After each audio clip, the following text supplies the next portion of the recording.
People are afraid of kettlebells because one, the way they look, and two, because the moves seem extreme. But let me tell you, with skillful approach to building the actual moves into your body, this could be the best variety to add to your workouts for cardiovascular work and strength building in your body. So what we're gonna do today is we're gonna actually approach the swings and the kettlebell clean to rack. First thing we're gonna do is a twist, arms out to the side, shoulders pat down, top of your head reaching for the ceiling, and you're gonna twist from the floor up into your midsection. This twist is gonna change just a little bit because kettlebells incorporate a lot of swinging. So we're gonna add a little modified swing here side to side. Take a look, swing, back to center, swing, back to center, making sure that you drive those feet into the pivot. You're on the balls of your feet as you move. And this swing is gonna mimic some of the moves that we'll do with kettlebells. And I wanna make sure that you're moving from the core. You're gonna wake up that core quite a bit because you're gonna notice while you use kettlebells that your core fires up all the time. It's the added benefit to doing all this kettlebell work. Great, give me one more right here on each side. And let's come back to center. Roll your shoulders back, basic squat, just your body weight. You're gonna sit down and come right back up. So all we're doing here is a basic squat. All the same rules apply. You wanna sit back away from your knees. You wanna make sure that you're bending the knees actively, and you wanna make sure you're not falling down into your squat, but using the movement in both directions. While you're here, I encourage you to open up those feet, get the widest base of support, push those feet into the ground so you really activate your legs every time you do this. Great. What we're gonna do right now is add a knee lift. So one hug, you're gonna lift the knee and hug it. Squat, lift the knee and hug it. So keep going right here, and all you're doing here is just waking up the legs a different way. You're gonna bring this hug up into your chest. The legs start to get nice and warm. Here we go. Good. Stay right with this. I'm gonna add something on the next one. I'm gonna add a knee with a reverse lunge. Take a look. One hug, reverse lunge, and bring it back. So now we have squat, one knee, reverse lunge, and bring it home. Take your time on this. 3 little moves that we put together to make the warm up a little more dynamic. Drive it up, hug, and back. Let's do 2 more. One squat, hug the knee, reverse lunge. One more time. One squat, hug the knee, and reverse. Bring it home. Good job. This next move I'm gonna turn to the side to show you. We're gonna do a little hinge. So what I want you to do is rather than bend your knees first, I want you to send your hips back, hands go right above the knees, and bring it home. Simple little movement here. So what you're gonna do is keep your body nice and tall, top of your head to your tailbone, and you're just hinging over. You'll notice, unlike the squat, I'm not bending my knees first. I'm actually pushing my hips back into this hinge position. And in that hinge position, the knees soften. You want to load up the energy in the back of your legs here. So this is a nice warm up to actually wrap around the legs a little bit as you come home. You'll see later on that the hinge is very important to swinging. So I want to make sure we got a few of these in as we go. Give me 2 more here. Give me 1 more here. And bring it home. Good job. Getting warm? I am. Let's do this. I want you to separate a little wider in your feet. Anchor those feet into the ground, and we're gonna move into the lateral lunge. Sit back and down. Now this move, all the time, needs a little adjustment, right? So we're never perfect at this, which is great. We're always improving the movement strategy here. This is what you wanna think. Just like a squat, knee stays right above the foot, you're sending your hips back and down. You never want to make your chest leave this move. You want to lead through the hips as you drive backwards. You're actually pressing down into the heel, loading up the leg that you're leaning into, and really pushing away from the floor to activate the whole leg. Give me a few more here, and we're gonna move on. Good job. So those are your laterals. So first thing we're gonna do is talk about safety. I wanna make sure the space around you is clear, that if you're using a kettlebell or a dumbbell, that you have a towel and water nearby. And yes, if you don't have a kettlebell and you're using a dumbbell, it's absolutely fine. It's not the same exact feeling, but the practice is gonna give you enough information to know if kettlebells are right for you. One more thing I want us to talk about before we get started, and that is going to be the level of fitness you're at in your life right now. You need to assess that, and you need to assess your joint health and your back health to make sure that you're feeling confident in building these moves into your workout routines. You can go through this routine with no weight at all, just to see if the movement strategies in your body feel right and if you can modify them to make them right for you. So always take ownership of your fitness journey and do what's right for your body. We're actually gonna grab our bells right now. So if you have a dumbbell, you can grab the dumbbell by the heads. If you have a kettlebell, you're gonna grab your kettlebell and you're gonna grab it by the body, which means this. You're gonna thread one hand through the bell, and you've got a really nice grip. And all you're gonna do is rotate your wrists in one direction. We're gonna warm up the wrists a bit, making sure that they're nice and healthy, feeling good today, and then reverse direction. That's all it is. You're gonna do a lot of this wrist movement while you're swinging a bell and racking a bell, so you wanna make sure you're staying really healthy with this, all right? Good, bring it home. Now we're gonna go to what's called the horn grip and do one of my favorite warm-up moves. It's called the halo. So right here, bell bottom up, you're gonna drop the bell behind the head and bring it right up under your chin, and you're gonna go to the other side. And this is a great warm-up exercise for your upper body. It warms up the joints of your shoulders and elbows. And you wanna make sure that you're not ducking your head away from the bell. Let me show you what that looks like. See this a lot, where people duck away from the bell and add extra tension in their body. I want you to relax your shoulders. Shoulders are backing down. Your elbows point forward. You wrap that bell around the head. This is a great move. You may even feel a little extra work and burn in your arms. That's the added benefit to this move as well. Good? Bring it back, give me one more, and then let's flip that bell and put it down. So, let's move on to swings. And we're gonna do a couple of drills that are gonna help us get ready for swings. Pick up your bell, and we're gonna do horn grip squat. So we just did a horn grip for the halo in the warm-up. And what we're gonna do right now is add this to our squat. So just basic squat again, but now it's weighted. And we're just gonna count these out. We're gonna get 10 reps in, that's 3. And what I want you to do is just feel that extra weight in your body. Halfway there in our first set, 5 more to go. 5, bring it up. 4, bring it up, good job. 3, 2, and 1. Wouldn't that be nice if that were the end of the workout? It's just the beginning. We're gonna do another set. I want you to think about how you can make this set better than the first. Are you ready? Rest time is over, let's begin. 10 reps. So again, you're thinking of traditional squat. The knees go bent first, the hips go back. You really find that. 5 in, let's do 5 more. 5, good job. 4, 3 more. 3, 2 more. 2, 1 more, and good job. Now we're gonna flip the bell. We're gonna grab the bell in what's called the swing grip, right? You're grabbing the bell, both hands on that bell horn. Shoulders roll back. We're gonna move to the hinge. Again, from the side. Now the weight is gonna be dragging us down. We're unsupported, so you wanna make sure you're firing up the hamstrings and the glutes. Your core is active, and you snap up nice and powerful. Yeah? Let's try. Down and up. Now we're just gonna keep doing this because this is a critical move to making sure your swings are really strong and you're doing them right. You wanna make sure your hips move back first. Your knees are just softening. So if you notice, I'm not actively bending my knees like I would for a squat. I'm actually letting my hips move back. As soon as I feel the backs of my legs connect, I'm allowing my knees to soften a little bit. And the bell stays really close to the body. So you wanna make sure you're getting a powerful drive, squeezing that butt on the way up, stacking your hips right on top of your legs. Give me just a couple more here. Good, and 1 more. Drive, shoulders roll back. We'll do 1 more set like that.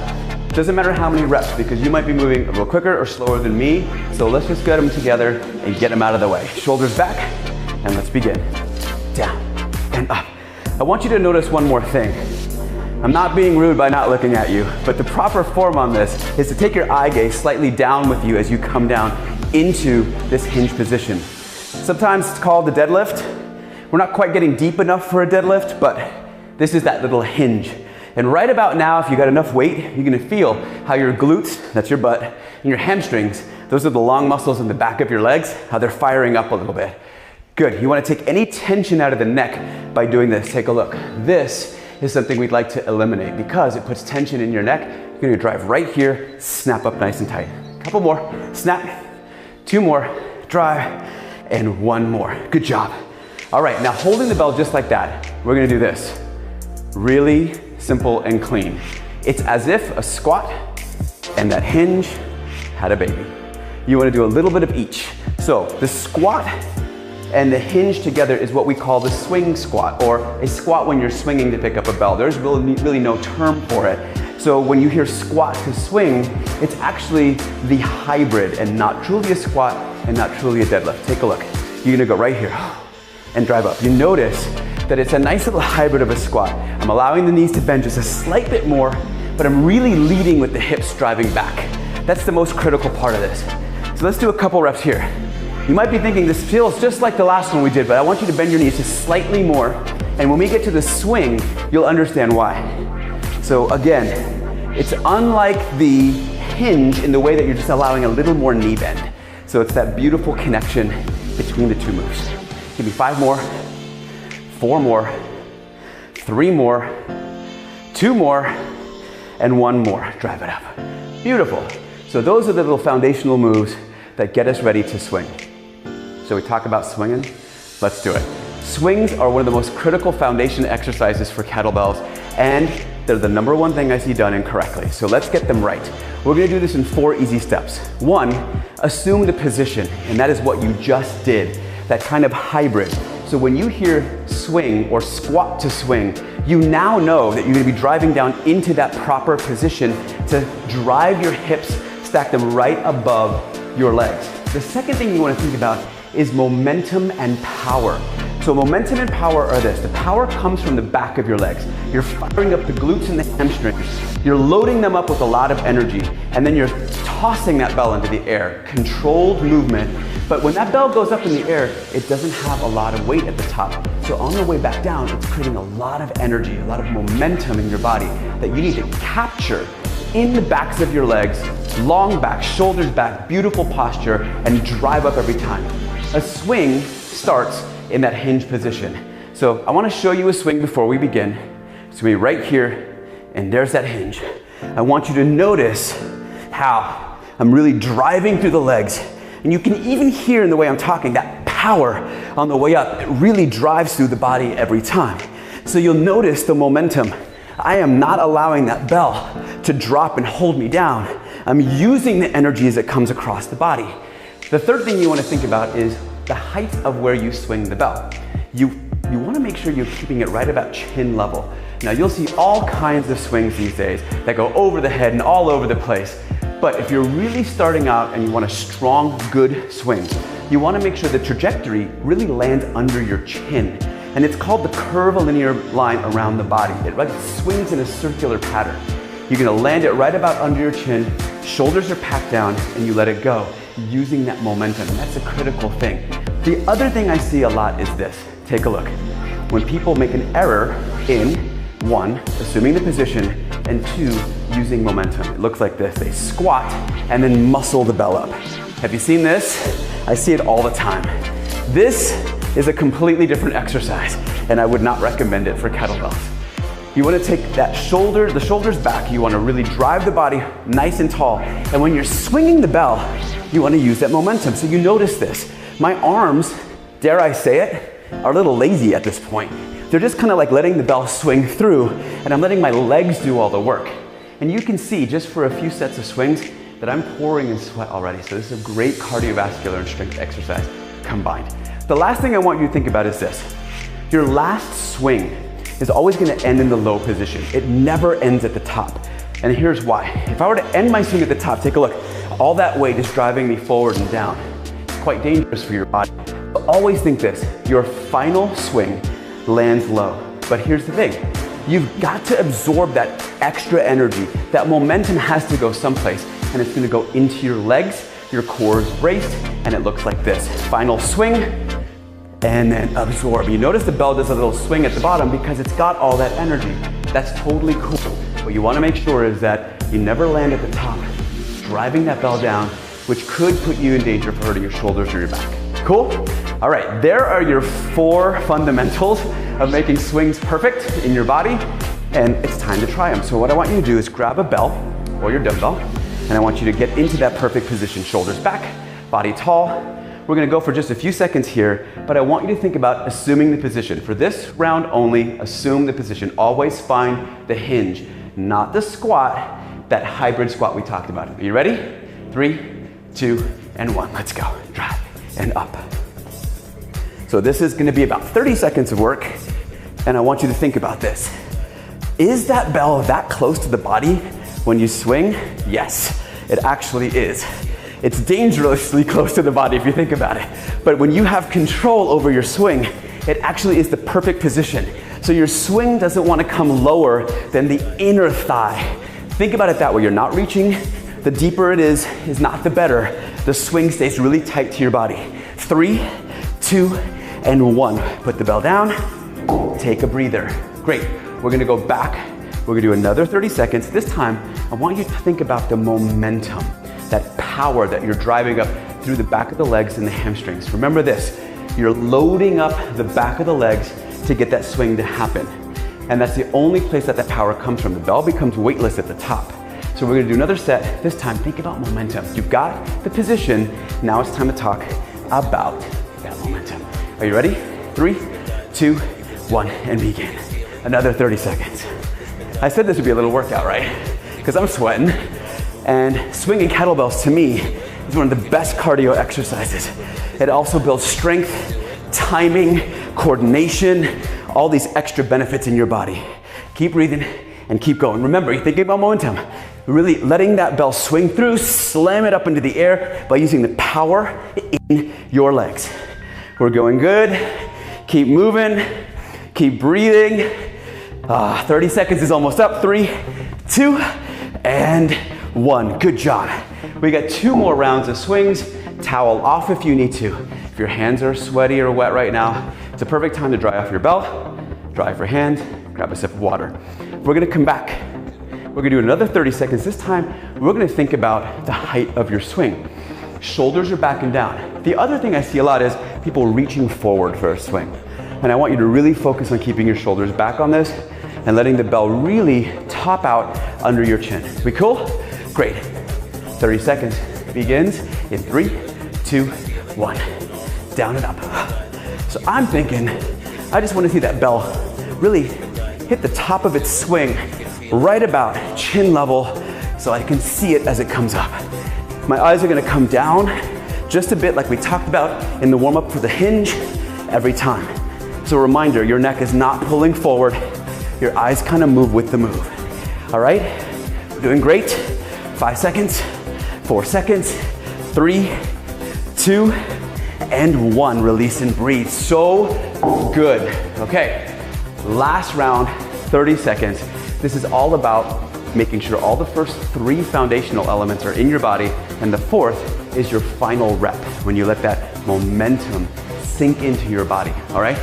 So thinking about that, we're gonna put it all together. Your next 30 seconds starts in 3, 2, and 1. Let's go. We've got good swings going now. This is the true definition of kettlebell work right now. You see those swings happen. Now I'm gonna give you an added little bonus tip here. I want you to make sure that your knees aren't bowing out. Make sure that your feet are under your hips in a way that your knees stay parallel and you're nice and clean here. Good? We got about 5 more seconds. Let's go 5, let's go 4, let's go 3, let's go 2, and let's go 1. Release and breathe. So good.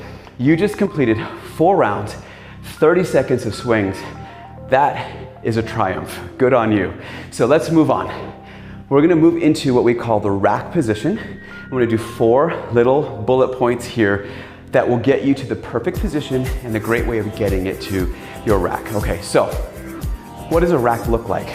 A rack looks like this. The bell is hugged to your body. The bell bottom is down on the angle.